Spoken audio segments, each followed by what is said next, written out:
juróom-ñaari waxtu tëftal fanweeri simili ci télévision Futur Média dal leen ak jàmm ci xibaaru marax yi dina bokk ci li ñuy waxtaane mbiru Sidi Lamine Niass nekkoon njiital groupe Walfadjri kooke nag mu ngi foofee nag ci sëgu Léona Niassène jot nañ ko rob gannaaw ak coow loo xam ne rek juddu woon na ci béréb bi nga xam ne rek moom la ñu amoon yéene robb ko laata nag loolu levée du corps bi fii ci Ndakaaru amal nañ ko foofee ca hôpital principal dinañ waxaat ci la fa jotoon xew laata ñu koy yóbbu foofee ca groupe Walfadjri ay mbokkam ak xaritam rawatina ñi doon liggéey ak moom delloo ko njukkal laata ñu koy yóbbu foofee ca Kaolack dinañ wax tamit ci assemblée nationale ak ministère bu collectivité locale ñu doon saytu budget tey ñu xayma ko benn yokkute bu fukki ak milliards ak juróom-ñaar yoo xam ne rek dinañ ko si yokk ay lëf ci suñu xaalis loolu nag boo gisee ñu ne jumtuwaay yi rek lañ bëgg a yokk bu ko defee lépp lu aju ci seen liggéey ñu gën ko ñoŋal bu baax baax rawatina ci li nga xamante ne mooy maire yi ñu ne nag diiru ñeenti at ku ci nekk dinañ la baaxee fukki milliards ak ñeent bu ko defee lépp lu doon sa mëbët ñu mën ci taxaw dinañ wax tamit ci cybersécurité wala xeetu ñaawteef yu bon yi ñu nemeeku ci xarala yu yees yi rawatina internet réewu Sénégal lëkkaloog waa Estonie ñu fas yéene ci liggéey ngir am ci ab solution jamono ji ñu wax ak yéen sax ab délégation bu bàyyi ko réew boobu muy fii ci njiital seen présidente am nag ay homme d'affaires yoo xam ne rek dañuy yëngu ci wàllu digital ci tàggat yaram tamit dinañu wax ci wàllu handball soxna yi nekk ci équipe nationale bu handball jamono ji nag ñu ngi def lu rafet ci seen yëngu-yëngu ndax ci ñeenti match yi ñu jot a amal daanaka ñeenti victoire lañ ci am ba tax rek ñoom ali qualifié nañ ci quart de finale yi seen match bu mujjee bi sax seen digg la woon ak Côte d'Ivoire ñu dóor Côte d'Ivoire 32 ak 22 dinañ ci ñëw ci njeexitalu xibaar yi mbokk yi li ma di ponk yi boo leen taxee loo tuuti ñu faram fàcce ko.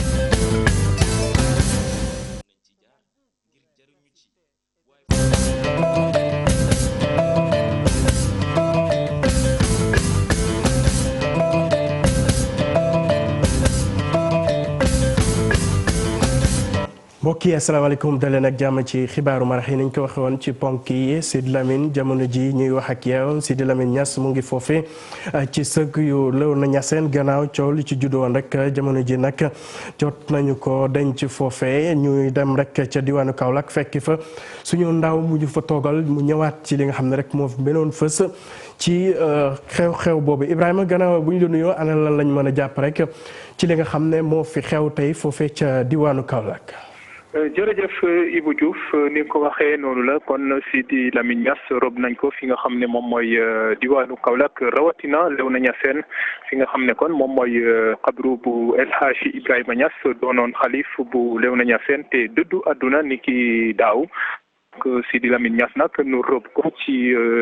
teewaayu mbooloo mu bëree bëri yu bàyyi ko fu ne daal ñëw teewee si lii di inhumation Sidi Lamine Niass mbooloo mi nag moo gën a waar ñëpp en tout cas loolu la ñëpp doon waxtaanee Sidi Lamine drainer na ful boo xamante ne vraiment même gàmmu pour nga gis ko foofu lu jafe la donc Sidi Lamine loolu la ñu mën a tëjee ci li nga xamante ne moom mooy inhumation bi ñu def tey ci bëccëg après midi bi kon mais li ñu mën a ñëw ci inhumation bi mooy que ne xawoon na am tag ci na wax ndax boo seetee dañu ne woon li nga xam ne moom mooy juste après bi ñu jullee jumaa ji ci lañ ko waroon mais mu am tardement boo xamante ne ñëpp dem nañ day demandé wu lan moo xew ba tey koor gi kenn mënu ko gis mu mel ni nag dafa xawoon am coow tuuti ci tamit fu ñu war a denc Sidi Lamine dëggantaan parce que bi mu ñëwee Kaolack ñëpp jàppoon nañ ne en tout cas waa Léona Niassène demoon nañ ba préparé ko bamel boo xamante ne foofu lañ koy denc muy fi ñu ko denc ni di xabru El Hadji Ibrahima Niass di xalif bi nga xamante ne moom moo fi nekkoon te dëddu àdduna ni ki daaw mais entre temps ñi nga xamante ne ñoom ñooy ay doomu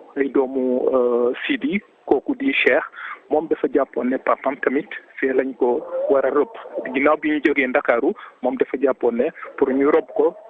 ci fi nga xamante ne moom la ñu rob papa yi Sidi Lamine Niass di maam Khalifa donc loolu xawoon andi tuuti jiixi jaaxa ci bopp nit ñi ba tax na après prière vendredi bi ñu ne woon ne juste bu ñu tàmbalee rek après ñu rob ko foofule loolu xawoon andi tardement bi par la suite la ñu ne waxtaan nañu ak ñi nga xamante ne ñoom ñooy xalif bu Medina Baye famille bi dajaloowaat nañu waxtaan ba finalement trouvé nañu consensus ñu rob ko fi nga xamante ne moom mooy Léona Niassène fi nga xamante ne moom mooy xabruku El Hadj Ibrahima Niass donc yëf yi finalement en tout cas lépp jaar na ci yoon lu dul loolu nga xamante ne tardement boobu nga xawoon na am tuuti ci biir en tout cas événement bi te ñu bëri comprendre ñu woon lan moo tax ba tey mënuñu gis corps bi waaye li ñu mën a jàpp Ibu moo di que ne mbooloo mu takku foo xool ci biir étage yi da ngay gis nit ñi yegg ci kaw étage yi di seetaan di xool di rek mën a fekkee li nga xam ne moom mooy inhumation Sidi Lamine Niass donc tey jii Kaolack bari woon na nit lool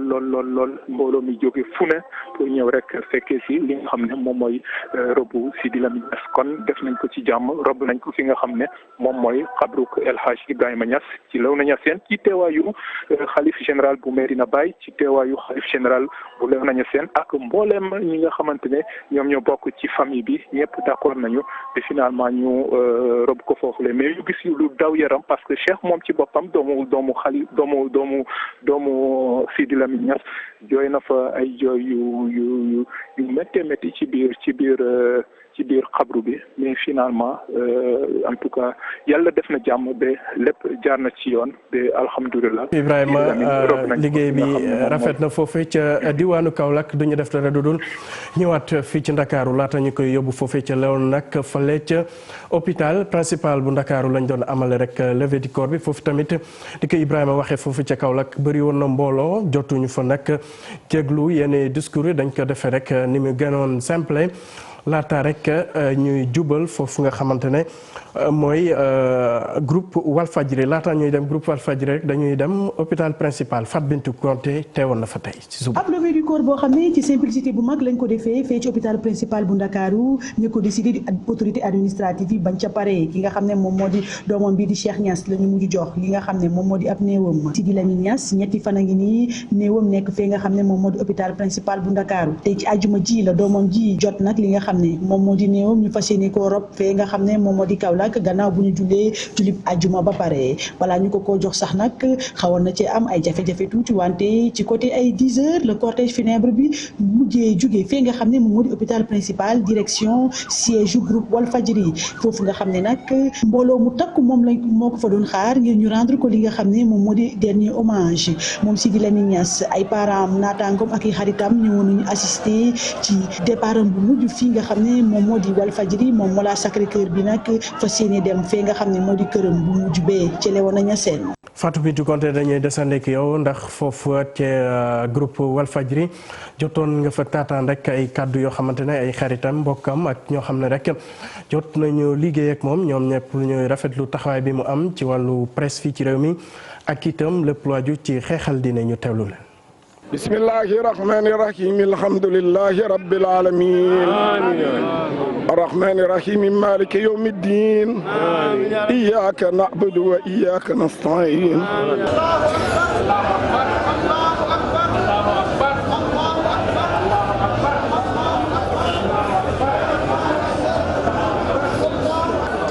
dañuy wax ni rek alhamdulillahi rabbil alamin li ñuy ñaan rek mooy yàlla na ko yàlla xaare àjjana si barke Muhammad sallam yàlla na ko yàlla maamam teeru ci barke Seydina Muhammad sallam di wax ni rek la jeune génération ñu jéem a perpétuer li nga xam ni moom la doon def. xanaa xol bu fees waaye aussi xol bu féex ndax c'est la délivrance ndax mardi ba léegi kenn nelawu kenn tëddul waaye nag yàlla defal na yëpp jàmbaar dem na l'immortel dem na yal na ko àjjana firdawsi yal na ko yàlla ubbil buntu firdawsi yi li mu fi liggéey nag yal na jariñ Sénégal yëpp liggéey na ko ci umma bi liggéey ko Sénégal liggéey ko ci monde entier ñu ngi jaale ñëpp ci daraja Muhammad sallallahu alayhi wa sallam yal na ko yàlla ubbil buntu àjjana mu tànn fu ko neex. Sidi dafa doonoon koo xam ne kii ku baax la kenn gënu ko xabaar boo bëgg a xam ko te muy dëgg waxuma la dara mais bu fajar jotee rek waaraate yi may déglu ci moom ba sama rajo du ma tàggoog moom benn yoon. lii rek jar na sant yàlla ndax ku gis mbooloo mi tey nga xam ne Sidi dafa liggéeyal boppam ki nga xamante ne moo nekkoon sayfu l'islam fu ñu mos a daaneel fu ñu mos a bëgg les ennemis de l'islam mu leen daan xeex jël jaaseem taxaw ubbi télévision ku am looy ñaxtu kër Sidi ku bëgg daaneel l'islam mu jóg taxaw jaamaloo ak yow Sidi yàlla ko yàlla xaare àjjana yàlla na yàlla xaare ko àjjana kontaan nañu ci moom tabarakallah. jërëjëf lañ koy wax tey du ma jooy jërëjëf Sidi Lamine jërëjëf sama ustaas la woon du ma ko fay dara fajar bu jot moom laay déglu bu Makka jotee taxawaay Arafat jëmmu jee des fi waaye ruuba dem na ca Makka mu mel maa nga ca Makka jërëjëf. maa ngi ñaan buur yàlla sopp gi ma soppee Muhammadu Rasulullah sallallahu alayhi wa sallam yi ma gis Sidi Lamine bëggal ko sama bopp mosuma taxaw ak moom nii ma jàkkaarloog yow nii waaye fu mu toll maa ngi sama xol di ko ñaanal. Nous avons perdu un combattant de l'islam Sidi mi génn nii saabatu rasul la sunu saaba moo daanu ñu ngi koy jooyu xol ñu ngi koy ñaanal yàlla na ko cat seexlu yàlla na ko borom bi wane leeg Muhammad Rasulullah maamam sallallahu alayhi wa sallam wane ko ay maamam. yàlla na ko yàlla def li mu doon def ci àdduna bi yàlla na ko yàlla fay. sëñ bi ci barke sëñ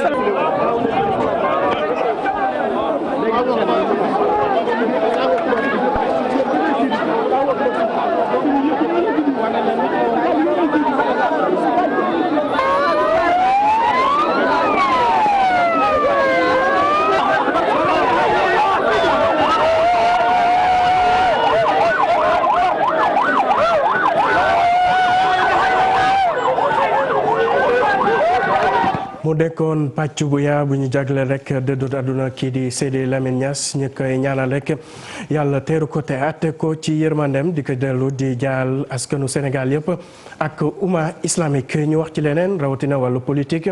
conseil constitutionnel jël ay matuwaay yu yees loole nag lim ci jublu nee na fexe ba ñëpp ñi nga xam ne rek ñoo war a déposer ay candidature ñu mën a am xibaar yi ñu mel loolu nag ngir mu mandargal ko li ñuy duppee site internet la leen ubbi rek xibaar yi ngay soxla yëpp aju ci ni ngay déposer sa candidature mu ngi ci nee na nag dañu bëgg rek benn laam-laame du ci am rawatina ñi nga xam ne rek ñooy askan wi ku ci bëgg am xibaar tamit boo duggee ci biir site boobu rek di nga ko fa fekk Mame Biram Diouf. ci ab diagramme bu doon ay bande nag le conseil constitutionnel ci sitam kon fësale ni ñu war a jaaree rek ba ni ñuy xamee ña ñooy candidat yi bokk ci élection présidentielle atum 2019 ci phase bu njëkk bi sax ñu amal couleur gris kii di mandataire bi nag war a kon jox rek greffe au conseil constitutionnel turu parti entité indépendante wala sax coalition ka nga xam ne ni moom lay ñëw di amal dépôt dossier am loolee nag ñu koy amal laata dépôt déclaration de candidature yi nga xam ne ni ci fukk fan ak benn ci weeru décembre la war a door ñu war kaa jeexal ci ñaar fukk fan ak juróom benn ci weeru décembre lépp ngir kon sukkandiku ci article 29 bu constitution bi ci période bi sax ñuy saytu kon dossier candidature yi waaye lépp loo xam ni ñeel na liste parrainage bi fukk fan ak ñaar ci weeru janvier nag lu mu gën a sori mandataire bi moom nag kon dinañ ko xamal rek dossier ya nga xam ne ni moo valide mbala sax ñàkk valide kon bu jëm rek ci conseil constitutionnel la nga xam ne ni mun na kaa dàq ci diggante bi lépp nag ngir sukkandiku ci article L121 alinéa 1 bu code électoral bi ci bande orange bi sax ñuy xamle ni kii di mandataire bi bu weesoo loolee ñaari fan kon gannaaw war na mun a am rek recours goo xam ni dina ko def lépp ngir soppi lañ jàpp ni dafa jaarul yoon muy parrain gañ gis ne ëpp na ci ab liste. ba tey ci site conseil constitutionnel bi ñuy xamle ni bu desee fanweeri fan ak juróom laata ñoo amal vote bi dinañu kon publier liste candidat yi ñaari fan bu ko tegee dina am nag loo xam ne ni may nañu ko mandataire bi muy kon amal ab recours ngir sukkandiku ba tey ci article L121 alinéa 1 et 2 bu code électoral bu ñu agsee nag ci ñaar fukk fan ci weeru janvier atum 2019 conseil constitutionnel moom kat dina xool bu fekkee ne recours am na mu joxe ci ndogal bu fekkee nag amul moo arrêté te fësal candidat yi nga xam ne nii kon xam nañu ñii kat ci dëgg-dëgg ñooy bokk ci jongante yi. Mame Birame Diouf ñu dellu wax ci mbiru parrainage bi ak dépôt dossier candidat yi ñu jàpp ko nag fukki fan ak benn jàpp ñaar fukki fan ak juróom-benn ci weeru décembre ñu jot doxantu tey rek ci yenn sièges yi rawatina waa grand parti ak waa PUR ñu ne naam lépp yemb na rek ngir bu bés ba ñu mën a def li nga xam ne rek moom la ñuy xaar ci ñoom ñu ne nag jël nañ matuwaay yi war ngir lépp mën a jaar yoon Maimouna Ndiaye àndoon ci ak Amadou Ba ñoo defoon dox ba nemmeeku boobu. ñu ngi fii ci permanence bu PDS bu ñu waxee lu aaju ci parrainage ak dépôt dossier yi nga xam ni candidat yi war nañ ko def li ko dalee fukki fan ak benn ñoom foofule dañu naan amul kenn koo xam ni mën na cee wax xanaa kay ba beneen bu ñu jógee PDS ñu ngi dem fële ca PUR foofu bu ñu fa demee dinañ taaxirlu ñu jege waxtu ngir gis ab responsable mu ñëw bu ñu toogee ba yàgg ci la secrétaire permanent bi daal di fëgg bunt bi lim ñu xamal rek mooy. ñun depuis 10 jours bi ministre bi lancé parrainage bi 10 jours rek ñun parrainé parce que dañu laaj suñu pièce d'identité ñi nga xam ne ñoo ñuy parrainé saisir ko traité ko def liñ ci war a def yëpp ba tey jii delloo leen fiche yi ñu signé tey fiche yi mi ngi ci ay coffre yu ñu tëj ba mu jekk def nañ ko ci cloud bi saisir nañ ñu war a saisir dañuy xaar le 11 rek te kenn du ñu jiitu nag. ñu dem beneen quartier général fekk fa leneen ñu ngi fii ci grand parti ñu ngi toll nag ci xayma signature yi ak xool ndax méngoo na ak li ñu am ci kayit yi. di nga gis ñuy pare ni ñaar yoon donc ñun suñ ko gisee yooyu yëpp la ñu éliminer pour que lu ñuy joxe incha allah le 11 bi su jotee mu doon loo xam ne dafa set rafet te mu wóor ni que dara mun benn sikki sakk mënu ci am. ñun dañu yaakaaroon sax ni que ñun ñoo leen fay jiitu ñoom suñu ñëw dinañ ñu fa fekk looloo tax ñuy def nii président moom lu mu wax mooy samedi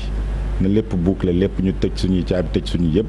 pare nga xam ni suñu ne suba la gannaaw suba lépp ñu ngi dem. muy parti politique yu bëri ku ci nekk ak na ngay doxalee parrainage bi ba ci sax dépôt dossier yi nan nga ci xalaat a def ñoom ñi ñëpp nag li ñu bëgg mooy sénégalais yi jox leen confiance bu ko defee ñu mën a laaj réew mi léegi nag li des mooy ndax ca cëppandaw ga lépp dina jaar yoon. Ndiaye ñu wax ci ñeneen ñoo xam ne rek jamono ji ñu ngi ci waajtaay bu baax a baax muy militant APR yi féete foofu ca banlieue rawatina ca Géejawaay tey nag ñu ngi doon jébal rek li nga xam ne mooy la ñu jot dajale ci ay signature ñu xayma ko ci ñeent fukki ju nekk lu tegal ci loolu nag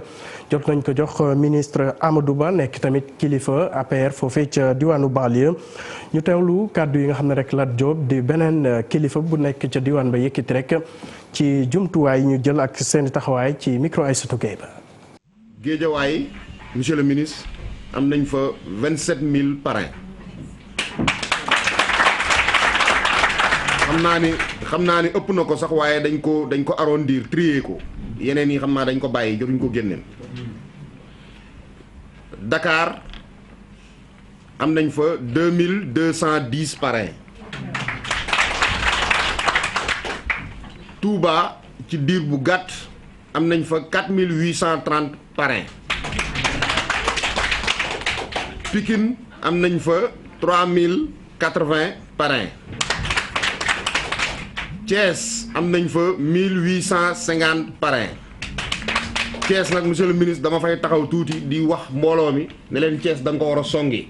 Saint-Louis. ñu wax ci leneen ni ñu ko waxee woon ci ponk yi rek lépp lu aju ci xeex ñaawte fi ñu nemmeeku ci wàllu xarala yu yees yi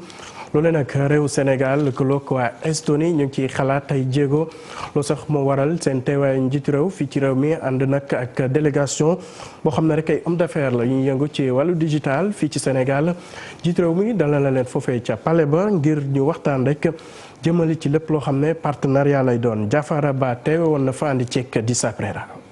muy wàllu dématérialisation service public wala cybersécurité wala sax lu ñuy wax énergie renouvelable muy ñetti axe de coopération yoo xam ne Dakar waxtaanee na ko ak Tallinn muy capitalu Estonie. Sur l'énergie propre, je pense que l'Estonie étant aussi un pays. Estonie nekk na dëkk bu sóob loxoom ci wàllum énergie. dinañu xool ak secteur privé bi tamit nan la ñuy def ba léegi itam xool nan la ñuy lëkkaloowee ak ñoom ci wàllum cybersécurité ndax dinañu jëriñ ñu fàttali ne Estonie moom moo daloo lii di centre cyberdéfense bu waa OTAN. L'Estonie est le pays qui abrite le centre de cyberdéfense de l'OTAN. Kersti Kaljulaid président république bu Estonie ñëw Dakar ab visite officielle bu ñaari fan président Estonie bi ñi mu àndal bokk na ci nag ay chef d'entreprise yu nga xam ne dañuy évoluer ci wàllu informatique ak wàllu digital mbébét lii mooy fexe ñu am partenariat diggante état ak état waaye tamit fexe ñu am partenariat diggante entreprise privée yi. Pourtant, c'est pas seulement à vous et à moi. man ak yow ñoo ci war a liggéey liggéeyu suñu entreprise yi la. bari na ñi leen fi teewal boobu le secteur privé jóge suñu réew bi Estonie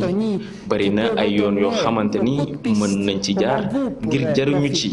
waaye faaw rek suñu ñaari dëkk yi ñu gën a mën a jàppante ngir lëkkaloo bi mën a sax une plateforme créée par un État. ñaari délégation yi feddali seen ak pas-pas ngir mën a jox contenu li nga xam ne mooy coopération Estonie ak Sénégal Estonie moomee sax doon membre observateur ci OIF dina recevoir fii ak ay semaines yu néew ab délégation sénégalaise. ci sa préra ñu dem ba ca foofee ci assemblée nationale ñu doon xayma tey nag wala sax saytu lépp lu aju ci budget bi ñu nar a jagleel ministère des collectivités locales yi ci yokku ren nag. gis nañ gannaaw yokkute bi ñuy xayma ci fukki milliards ak juróom-ñaar ci suñu xaalis ñi ñu fas yéene jàppale rek maire yi nekk ci biir Sénégal kenn ku ci nekk dinañ la baaxee lu mot fukki milliards ak ñeent ci diiru ñeenti at bu ko defee rek projet yi ngay sumb ca gox nga mën ci taxaw bu baax a baax ba askan wi gis seen bopp Fatima Touré teewoon na fa tey andi ceek Pape Sangone Mbaye. ci diiru ñeenti at état du Sénégal dina dugal ci lu toll ci 14 milliards ci suñu koppar ci collectivité territoriales yi duñ ci jublu mooy daal di jàppale mairie yi nga xam ni dañoo nekk ci jafe-jafe loolee nag ministre bi nga xam ni moo yor gouvernance territoriale moo ko xamale. amuñu leneen lu dul fonds de dotation ak fonds de concours loolu moo waral nag ñu def lu ñuy wax réforme de la fiscalité locale ak wut yeneen mécanisme de financement pour jàppale leen. ci loolu la gouvernement bi réformé patente bi ba nga xam ne commune urbaine yi rek ñoo ko doon jël pour jël TVA bi séddale ko ci loolu nag ci xayma lu ñu def commune bu nekk dina am au moins 12 millions par an pour mën a fay personnel bi. Yaya Abdoul Kane daati ñëwaat di xamale ni lu yàggul dara Sénégal dina dalal benn centre national d'état civil lu mu ci wund mooy daati numériser lépp luy document jóge ci mairie yi. tey da ngay dem ci commune yu bari yow sax ngay wut sa extrait ñu ne la registre bi dafa réer wala taw bi da koo yàq loolu nag am na programme bu ministère bi tàmbali woon pour numériser mais doyut léegi nag ñu ngi liggéey ci yeneen programme wax nañu fi programme ak coopération autrichienne ak Union européenne mais pour ñu régler état civil bi nuñ ko bëggee mooy ñu am registre national d'état civil. ci wàllu mbalit bi nag ministre bi di xamale ni jël nañu ay matuwaay. mu ngi liggéey ci benn programme ak ay partenaires pour xool nu ñuy def ba régler problème boobu mais aussi mbalit bi ñu mun koo exploiter valoriser ko. mu jural ñu xaalis mais aussi jur ay emploi yu bari. ci budget ministre gouvernance territoriale am na yokkute ci lu toll ci 17 milliards francs CFA somme bi taxaw ci 110 milliards francs CFA mu wutu fi nag somme bi nga xam ne rek moo fi nekkoon ci 2018 tolloon ci 93 milliards francs CFA. ñu des a nekk ci mbiru koppar bi yoon nag dañuy wax ci waa délégation waa DER ndekk di yëngu ci wàllu entrepreneuriat rapide ñu ngi woon ca diwaanu Kaolack. ñoom nag li ñu sumb rek mooy baaxee askan wa wala sax ñi am ay projet lu toll ci benn milliard ak ñetti téeméeri million ci suñu xaalis bu ko defee ba noppi nag fas nañu yéene tamit gunge leen ci seen ay projet bu ko defee rek lépp luñ ci sumb ñu mën ci gis seen bopp Pape Fara Ñing teewoon na fa andi ceeg Yaya Diallo. lépp juróom-ñaar fukk ak juróom benn ci ay dossier moom la ñu toog waxtaanee ko ñi di service technique financier yi ak ñi nga xam ne ñoo nekk waa DER ak gouverneur bi ci ab comité d'investissement local boo xam ne dañ ko yóbbu foofu ci diwaanu Kaolack waaye ñu tànn ci tànn bu mucc ayib ñi nga xam ne ñoo njëkk a jot lii di financement yi. xale yi def ay dossier jigéen def ay dossier ñu yónnee ko DER étudier ko dellu si nag pour concrétiser li nga xam ni moom la président digoon xale yi ak jigéen ñi maanaam projet yi nga xam ni retenir nañ leen ñu jox leen seeni financement ñu commencé ci première génération ba ci deuxième balaa at bi di jeex troisième bi dina ñëw et bu déwénee it mu continuer li nga xam ni nag moom la ñuy rafetlu mooy lu mel nii dafa am lu muy liggéey ci économie dafa am inévitablement lu muy yokk ci askan bi ndax nit ki bu fekkee am nga projet amoo loo ko financé wala boo demee ci banque yi di nga sonn ndax amoo garantie ñu jox la ko ci condition yu légère taux bu yomb boole ci def ko ci diir bu gàtt. njeextalu at mi benn enveloppe bu toll 1 milliard 300 mille dinañ ko séddale ci bassin arachidier bi loolu nag fexe ba secteur yi gën a mag ñu gën leen a dundalaat. valide nañ lu toll 300 millions tey et si njëlbeen aussi liggéey nañ lu ñuy wax volet autonomisation am nañu enveloppe bu toll 1 milliard bu ñu jagleel région Kaolack et bis ni que tey mun nañu wax 50% enveloppe boobu dugg na si région bi donc en totalité Kaolack am na tey lu toll 800 millions de francs CFA bu ñu dugal si biir économie bi et bu soobee yàlla fii ak fin décembre dinañ dugal 500 millions yu des. waaye ñi nga xam ne ñoom ñooy bénéficiaires yi dinañ leen encadrer bu baax a baax ngir objectif bi leen taxoon a jóg di entrepreneuriat rapide bañ a naax saay. financement yi dañuy liggéey ak banques yi objectif DER mooy aussi yokku bancarisation réew mi bis ni que tey ubbi nañu lu toll 45 000 comptes si banques yi partenaires yi BNDE PAMECAS CMS CNCAS objectif bi mooy képp ku am financement lu toll 100 000 francs nga am compte bancaire nga am carte bancaire nga mun si liggéey ñu fay la donc loolu buñ la joxee 1 million duñ la ko jox directement en cash dañ lay jox une partie 100 000 francs ñu fay ko chambre de commerce ñu créer le registre de commerce NINEA nga dem banque ba ñu ubbi la compte bancaire nga am carte bancaire nga soxla machine wala nga soxla jënd ay produits nga indi facture pro forma ñu fay fournisseur bi directement fonds de roulement bi rek lañ lay jox pour éviter lu ñuy wax détournement d'objectif. délégation générale à l'entrepreneuriat rapide pour les femmes et les jeunes moom ci lu wuteeg financement yi muy joxe dafay tàggat ñi nga xam ne ñoo jot. Pape Fary ñu ngi ñu jeexale kook tàggat yaram ak CAN handball bi ñu jagleel soxna yi jamono ji ñuy àngal ko foofee ca Congo Brazza suñu soxna yi nag ñu ngi fay def jéego yu rafet ndax seen ñeenti match yi rek jot nañ ci am ñeenti victoire ba tax na rek qualifié nañ quart de finale seen match bu mujj bi sax seen diggante Côte d'Ivoire la woon ñu dóor ko 32-22 ñu fërsal rek seen taxawaay ci li nga xam ne moo des ci boobule compétition mbokk yi fii la ñuy yemale xibaaru marax yi di leen jaajëfal ci safo beeg teewlu bi ci kanam tuuti Ibrahima Kane dina fi teew jukki leen xibaar yi ci nasaraan jërë ngeen jëf.